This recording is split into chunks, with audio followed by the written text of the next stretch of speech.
রাষ্ট্রকেও দান করবেন, ট্যাক্স দিবেন। দেখি একটু হাত উড়ানছে, কারা কারা ট্যাক্স দেন আমার এখানে? কি এর ট্যাক্স? আর ইউনিয়নের ট্যাক্স বাদ দে, তুই কিতা বুঝি হাত উঠেছ? কত আইসত বেটা দা। ইনকাম ট্যাক্সের ফাইল কার চালু আছে দেখি?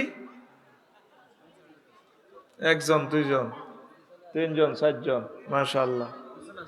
পিছনে কি আছে? 6 জন লোক আছে, খুশি হইলাম। তো এত হাজার লোকের ভিতরে 6 জনের ইনকাম ট্যাক্স চালু। আর কোন দেশে থাসা খাসা সর্বনিম্ন 3000 টাকা ট্যাক্স।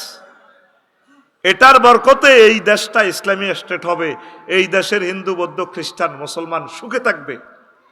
প্রত্যেকে মনে করবে যে 3000 টাকা দিয়ে দিলাম, ন্যূনতম ট্যাক্স এটা দিয়া চালু করেন, আজীবন সুখে থাকবেন।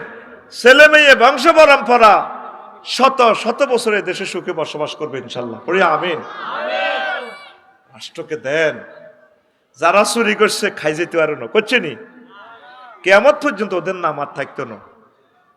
কয় না দরজা টোকাই হাইতানো, কথা সত্যটাই কই গেলেছে। এতে এতে নিজের তো দরজা টোকাই হয় না, টিয়ার বস্তা থুই দাইছি, কথা ঠিক কিনা? মানুষের কষ্ট দিও না।